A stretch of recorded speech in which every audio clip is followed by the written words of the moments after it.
হাসব্যান্ডের টাকা পয়সা অর্থ সম্পত্তি না থাকলে স্ত্রীর কোথাও দাম থাকে না। না শ্বশুরবাড়ি না বাবার বাড়ি। সব জায়গাতেই অবহেলিত হয়।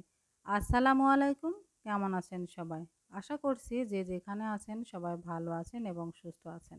আল্লাহর রহমতে আলহামদুলিল্লাহ আমি ভালো আছি। তো আপনাদের ভাইয়া কাজের সূত্রে নাটোর গিয়েছিল। সেখান থেকে মিষ্টি নিয়ে আসছে। এই মিষ্টিগুলোর নাম সানার জিলাপি। আপনাদের অঞ্চলে কি বলে অবশ্যই জানাবেন। তো আমার ইলিশ মাছ খাওয়া নিষেধ, এজন্য আপনাদের ভাইয়াকে বলেছিলাম যে আমার জন্য অন্য মাছ নিয়ে আসতে। তো ও বাসায় আসার আগে ফোন দিয়েছিল মাছের বাজারে গিয়ে আর কি। তো বলছিল যে কি মাছ নিয়ে আসতে হবে। তো আমি বলেছিলাম যে রুই মাছ আর সাথে তেলাপিয়া মাছ নিয়ে আসো। অনেকদিন তেলাপিয়া মাছ খাওয়া হয়নি আর খেতে ইচ্ছে করছিল। তেলাপিয়া মাছটা আমাদের খুবই কম খাওয়া হয়, কারণ বেশি একটা পছন্দ করি না বললেই চলে। তো খেতে ইচ্ছে করছিল জন্য আনতে বলছিলাম। তো ও ২ পদ মাছের সাথে আরও ২ পদ মাছ যোগ করছে। সাথে নিয়েছে পাঙাশ আর হচ্ছে কাতল মাছ। পাঙাশ মাছটা আমি আগে খুব খেয়েছি, কিন্তু এখন আর খেতে ইচ্ছে করে না, কারণ আপনাদের ভাইয়া কাঁটাওয়ালা মাছ খেতে পছন্দ করে না। যেসব মাছে কাঁটা থাকে না ওই মাছগুলা বেশি পছন্দ করে। এত পরিমাণ পাঙাশ মাছ খাইছি যে এখন আর একদমই ভালো লাগে না। তো আপনাদের ভাইয়া নিয়ে আসছে, বলছে যে এই মাছটা নাকি ভালো হবে, স্বাদ হবে, বেশি একটা খারাপ হবে না এজন্য। তো আমি হচ্ছে মাছগুলো শুধু একবার করে ধুয়ে নিয়েছি, নিয়ে এখন বক্সে করে রেখে দিচ্ছি, কারণ আমার একদমই হাতে সময় নেই। আপনাদের ভাইয়াকে খেতে দিয়ে তারপরে যে মাছগুলা ঠিকঠাক মতো কৌটাতে ভরে এখন হচ্ছে ফ্রিজে রেখে দিচ্ছি, কারণ আমাকে বড় ছেলেকে নিয়ে আসতে যেতে হবে। ওর স্কুল ছুটি হয় ৪টার সময়, কিন্তু আমি বাসা থেকে বের হই ৩:৩০টার সময় আর কি। অনেক সময় আগে স্কুল ছুটি দিয়ে দেয়। এজন্য খুবই তাড়াহুড়া করতেছিলাম। তো এর মধ্যে কিন্তু আমার ছেলে চলে আসছিল। আমি নিচে নেমে দেখি যে ওরা গেটের সামনে চলে আসছে। তো কষ্ট করে আর যাওয়া লাগেনি। তবে উপর থেকে নিচে নামতে অনেকটা কষ্ট হয়েছিল, সেটাই আর কি। তো তারপরের দিন সকালবেলা সকালের নাস্তা কিন্তু আমার বানানো হয়ে গেছে। পটল আর আলু দিয়ে ভাজি করছি। আর হচ্ছে রুটি বানিয়ে নিয়েছি। নিয়ে খাওয়া-দাওয়া শেষ করে বাকি যে কাজগুলা থাকে, সকালের নাস্তা করার পরে আমি ঘরগুলা গুছিয়ে নিই। গুছিয়ে নিয়ে তারপরে দুপুরে রান্নার জন্য কাটাকাটি করে নিই। নিয়ে রান্না বসিয়ে দিই, কারণ আমার ১২টার মধ্যে রান্না কমপ্লিট করতে হয়। কমপ্লিট করে তারপরে ছেলেকে নিয়ে স্কুলে যেতে হয়। তো আজকে হচ্ছে আমি রুই মাছ রান্না করব। রুই মাছ দিয়ে হচ্ছে লাউ আর আলু দিয়ে রান্না করব। আর টাটকা, টাটকা মাছের স্বাদ কিন্তু অন্যরকম লাগে। আর ফ্রিজে রাখার পরে অনেকদিন হয়ে গেলে মাছের স্বাদ থাকে না। তো কিছু করার নেই, যেহেতু ব্যস্ত মানুষ প্রতিদিন তো বাজার করে এনে খাওয়ার মতো সময় থাকে না। এজন্য বেশি করে মাছ কিনে ফ্রিজে রাখা হয় আর কি। তো এখন আমি মাছগুলা হলুদ, লবণ, মরিচ দিয়ে মাখিয়ে নিয়ে এই যে ভেজে নিচ্ছি। ভেজে নিয়ে তারপরে মসলা কষিয়ে সবজিটা কষিয়ে রান্না করে নিব। তো আমার কথার মাঝে ভুল ত্রুটি হয়ে গেলে অবশ্যই ক্ষমা সুন্দর দৃষ্টিতে দেখবেন।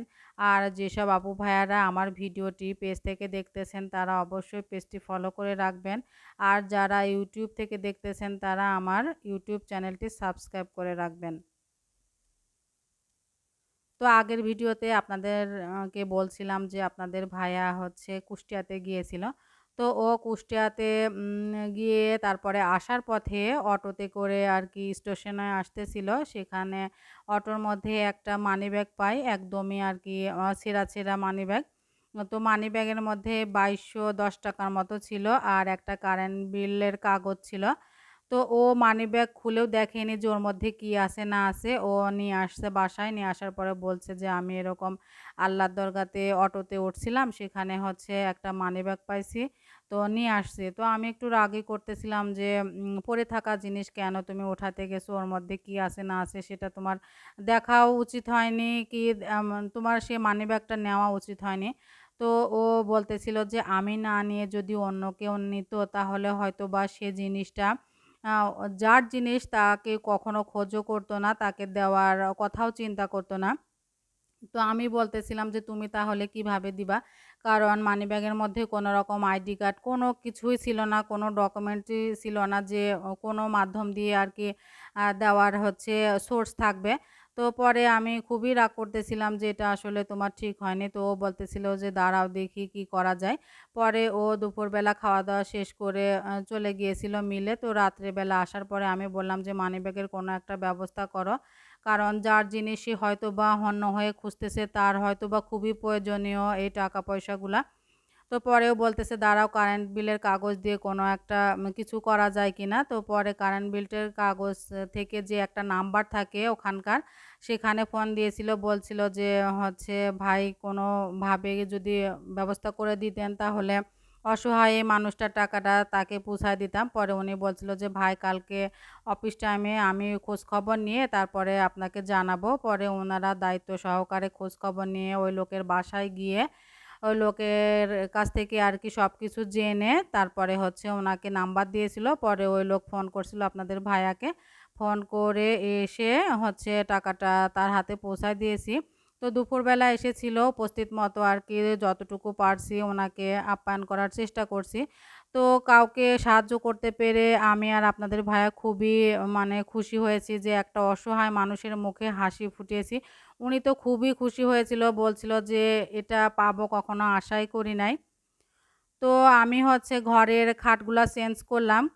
হচ্ছে ছোট খাটটা আমি আপনার হচ্ছে সোফার রুমে দিলাম আর বড় খাটটা আমি সাফওয়ানের পড়ার রুমে দিলাম। বাচ্চাদেরকে এখন হচ্ছে আলাদাভাবে শোয়ানোর মানে চেষ্টা করতে হবে, কারণ ওরা বড় হয়ে যাচ্ছে। ওদের দিকেও একবার ইয়ে করতে হবে, ওদেরকে শেখাতে হবে আলাদা ঘরে থাকার আর কি। তো যাই হোক আমার ঘর এখন গুছানো কেমন হয়েছে অবশ্যই জানাবেন। সোফাগুলা চেঞ্জ করে নিয়েছি, অন্য জায়গায় রেখে দিয়েছি। তো আমার আজকের ভিডিও কেমন হয়েছে অবশ্যই একটি কমেন্টের মাধ্যমে জানিয়ে দিবেন। আর লাইক করতে ভুলবেন না। আর শেয়ার করতে তো আরোই ভুলবেন না। তো যাই হোক সবাই ভালো থাকুন, সুস্থ থাকুন। আল্লাহ হাফেজ।